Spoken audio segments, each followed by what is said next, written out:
태극신검 이해를 시작하겠습니다. 경제 영역에서 일정 기간 동안 형성된 가치의 경우 일부분은 이윤을 구성하게 됩니다. 흐름상에서 발생하는 이윤은 경제 영역의 핵심 개념이며 자본의 흥망성쇠를 결정합니다. 이윤이 지속적으로 발생하지 않을 경우 그와 결합된 자본은 사라질 수밖에 없습니다. 예를 들어 1억의 자본이 형성되어 있는데 순자산이 1억이라고 가정하는 거죠.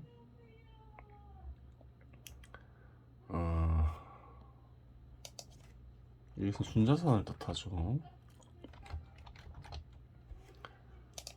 매년 2,500만원씩 적자가 난다고 가정하면 추가 투자가 없는 이상 5년이면 그 자본은 사라지게 됩니다. 그렇죠. 순자산이 1억인데 매년 2,500만원씩 손실이 나요. 그럼 5년이 지나면 0원이 되는 거죠. 반대로 충분한 이윤이 보장된다는 사실이 발견되면 그러한 발견이 그릇된 주관적 확신이라고 하더라도 투자가 이루어져 자본이 형성되게 됩니다. 그렇죠. 투자를 해서 이익을 얻을 수 있다고 생각하면 충분한 이익이 보장되면 그게 설사 주관적인 판단이라 하더라도 투자가 이루어지겠죠. 이유는 이처럼 자본의 생산과 소멸의 핵심적인 근거가 되는 것이고 기업의 형태를 지닌 자본의 생산과 소멸은 직업들의 생산과 소멸과도 직결됩니다. 그렇죠. 최근 2017년 당시를 얘기하겠죠. 한국에서는 자본이 원활하게 형성되지 않아 실업 문제가 사회 문제로 심각하게 대두되고 있는데 핵심 원인은 이윤을 확보하기가 상대적으로나 절대적으로 어려운 땅이 되어버려서 과거에 비해 기업이 형성되기 어려워졌기 때문입니다. 2017년 때 생각하면 그래요. 실업 문제는 항상 있긴 했지만 또 굉장히 어려웠죠. 청년 실업률도 굉장히 높아지고 과거엔 그렇지 않았었죠. 80년대나 90년대나 그래요. 투자 조건을 관리를 안 해서 그런 거예요. 이 역할을 담당하는 영역은 정치 영역인데 수십 년간 한국 정치 영역은 제 기능을 수행하지 못하였다는 결론은 여기서부터 도출되는 것입니다. 그렇죠.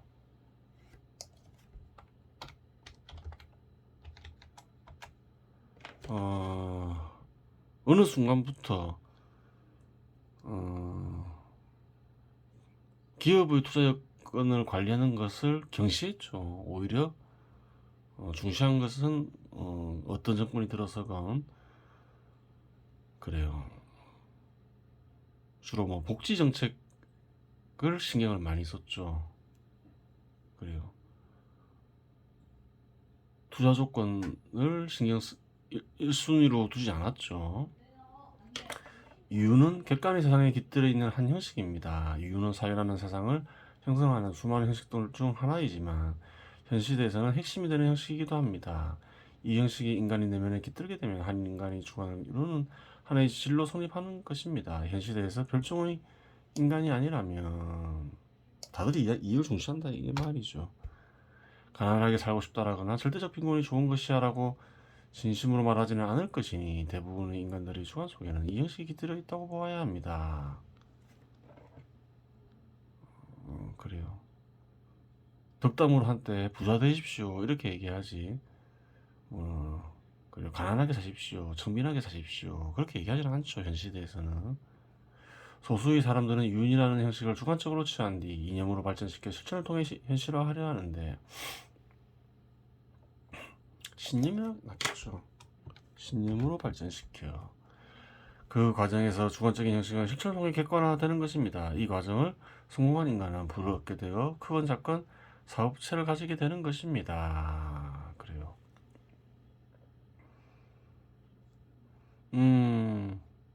당연하게 생각할 수 있는데 꼭 그렇지도 않아요.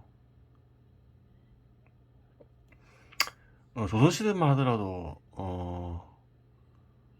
그래요. 부를 긍정적으로 생각하지 않았죠. 그래요. 가난하게 살면서 청렴하게 사는 거를 미덕으로 생각했던 시절도 있었다는 거예요. 자본을 형성한 인간이 임금의 형식으로 소득을 가져가더라도 그 소득은 이윤의 일부라고 봐야 합니다. 기업 소유자도 임금의 형식으로 소득을 취할 수 있죠. 그 소득에 담긴 본질적 개념이 이윤이기 때문입니다. 이윤을 창출하는 과정에서 다른 인간들이 활동 지출을 필요로 할 수 있는데 타인의 활동 지출이 필요성이 직업을 생성시킵니다. 그리고 그 직업에 간직된 대가가 임금의 형태로 다른 인간들이 소득을 형성하는 것입니다. 이윤과 근로자들이 임금의 일부는 세금과 기부금 형식으로 다른 인간들이 삶의 터전을 형성하고 그들의 소비는 또 다른 이윤과 임금을 창출하는 계기가 됩니다. 그렇죠. 다 연계되어 있다 이 말이죠.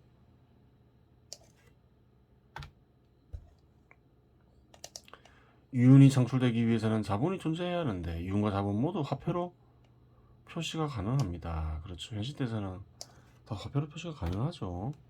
이러한 관계로 이윤 나누기 자본이라는 식이 성립되고 이 식은 이윤율로 표시됩니다. 사회 전체적으로 볼 때 평균 이윤율이 도출되며 산업별로도 평균 이윤율이 도출됩니다. 따라서 개별 자본의 이윤율과 산업별 자본의 평균 이윤율, 사회 전체 자본의 평균 이윤율은 서로 비율 관계를 형성하며 구조를 지니게 됩니다. 그래요. 사회 전체 자본의 평균 이윤율보다 높은 산업이 있다면 그 산업에는 투자가 많이 이루어지겠죠. 하지만 낮으면 그래 정체되거나 쇠퇴하겠죠. 이유는 세상에 깃들어 있는 하나의 형으로서 그 자체는 옳고 그름, 좋고 나쁨은 없습니다. 권력과 부가 통합되어 있던 시대의 정의의 형태와 비교해보면 이윤의 경우 어떤 개인이나 집단의 자의가 개입될 소지가 거의 없습니다. 반면에 권력에 의해 사회의 정의 형태가 결정되는 경우에는 권력을 지니고 있는 개인이나 집단의 자의가 틀림없이 개입됩니다. 권력을 지닌 개인이나 집단이 선할 수도 있으나 인간은 일반적으로 위력을 지니고 싶어하고 키우고 싶어하며 자손에게 물려주고 싶어한다는 점에서 악이 개입될 소지가 커지는 것입니다.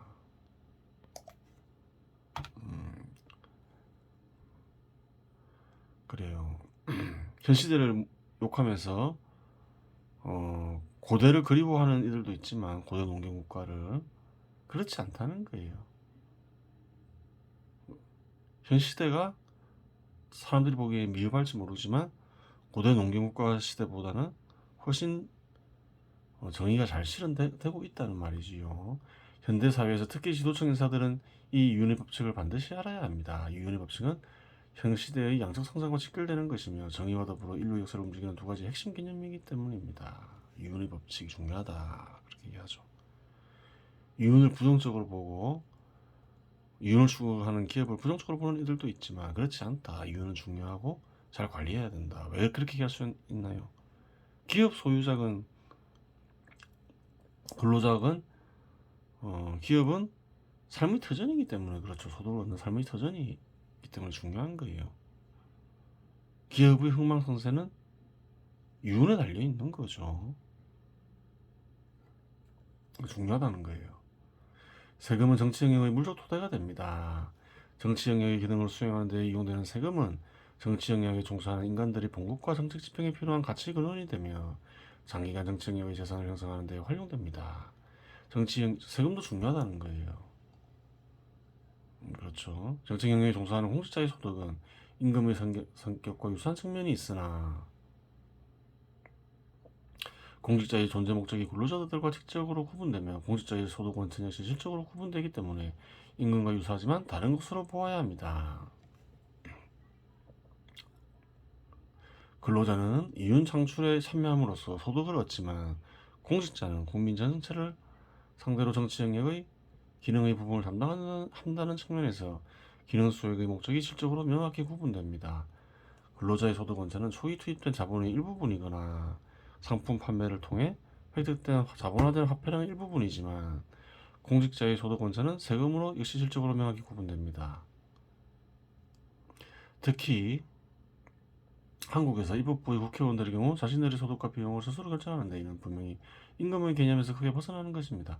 단순히 집행만 담당하는 공직자들의 소득은 일정 기간 활동 지출을 제공하고 그 대가를 받으니 임금과 유사한 측면도 있으나 이 역시 시장의 논리가 아닌 정책력의 자유에 의해 결정된다는 점에서 유사성은 있으나 차이가 있는 관계로 봉급이라고 규정짓는 것이 옳습니다. 그래요. 기업의 근로자와 공직자는 구분해야 되고 기업 근로자가 받는 임금과 그래요. 공직자가 받는 봉급은 구별해야 된다는 거죠.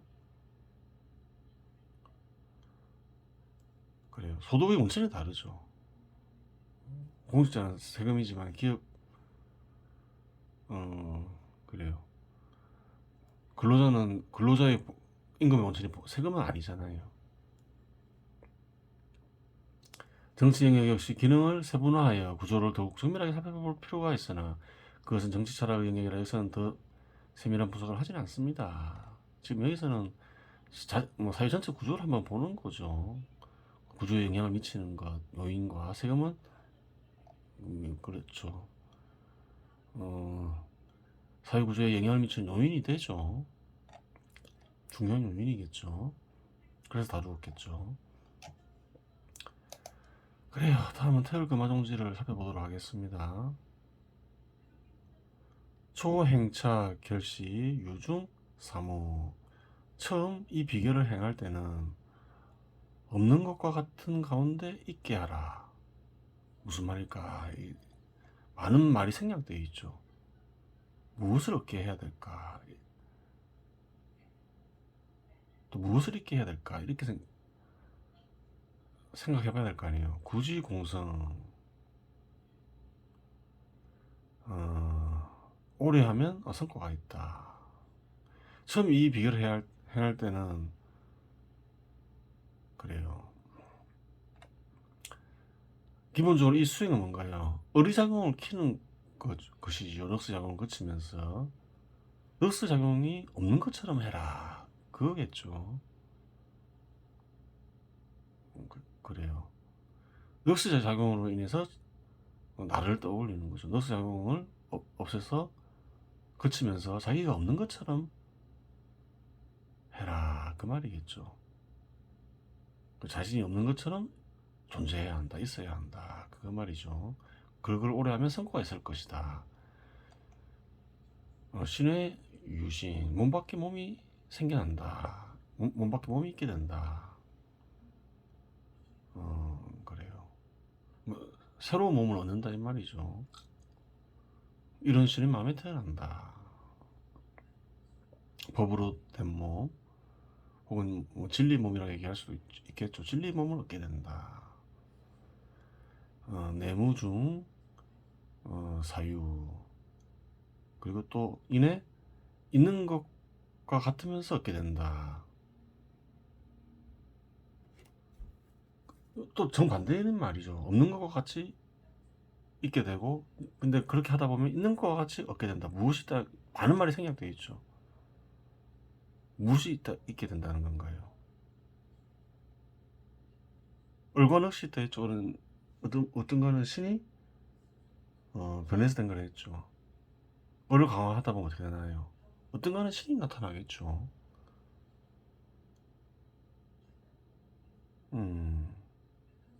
그래요. 그래요. 어떤 거는 신이 있는 것과 같은 가운데 없다. 없는 건 뭐가 없나요? 이제 넋이 없다. 나라는 의식이 없다. 이 말이겠죠. 광전 진방이 신화. 빛은 그래요. 참된 것을 얼른데 말이죠. 참된 것을 얽어서 신의 불이 된다. 신화. 신화는 이런 신의 뜻이라고 했죠. 이런 신의 뜻을 불로 비유하는 이유는 뭘까요?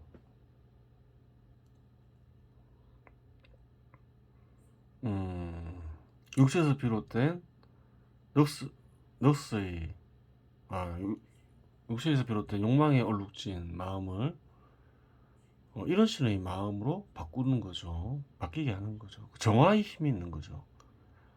그것을 불로 태운다라고 이렇게 비유적으로 표현할 수 있잖아요. 그래서 이제 이런 신의 어떤가는 신의 뜻을 신화라고 이렇게 비유적으로 표현하는 거죠.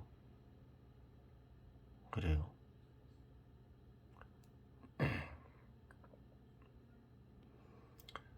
음, 100일 후, 그러면 이제 100일이 지나면 광중 자이언 1점 진양 홀생침주. 그래요. 빛 가운데, 이런 신의 뜻 가운데 홀로 호련히 그리고 하나의 구슬이 생긴다. 구슬이 생겨 가라앉는다. 이건 또 어떤 현상을 나타낼까요? 이런 신의 뜻이 나타났잖아요.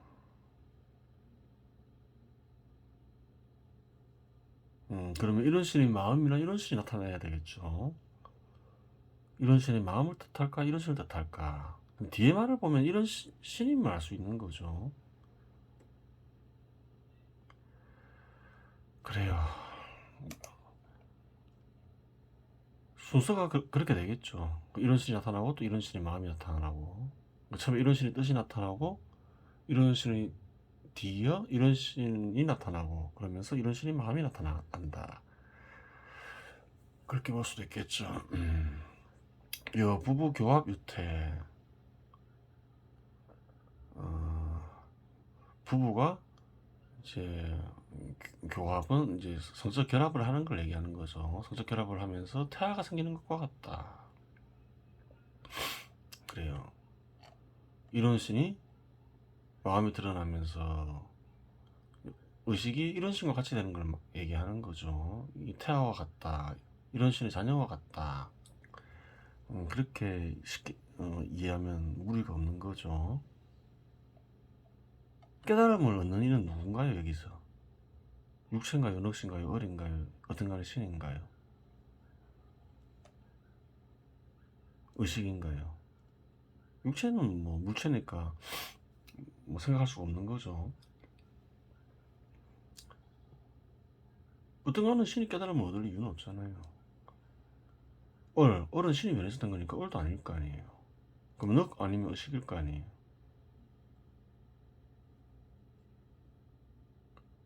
얼과 넋이 합쳐져서 식신이 되는 거죠.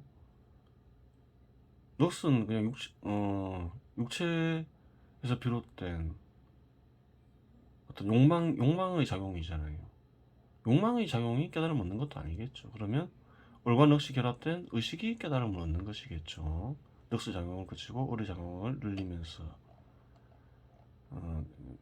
태아는 이제 이런 신과 같아진 식신을 가리키겠죠. 변당정이 되지 마땅히 조용히 하여 넋의 작용을 거치라 이 말. 거친 채 그것을 기다려야 한다. 누굴 기다리나요? 어떤가는 신을 기다려야 한다 이 말이겠죠.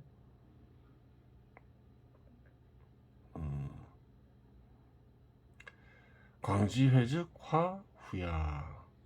빛이 돌면 이런 신의 뜻이 나타나면 불이 일어난다. 그래요. 욕망으로 얼룩진 마음에 정화가 일어난다 이렇게 볼 수도 있는 거죠. 그러면서 이런 신이 정화가 되면서 이런 신의 마음으로 바뀐다. 그렇게 풀이할 수 있는 거예요. 그래요. 이번 시간 여기서 마치겠습니다.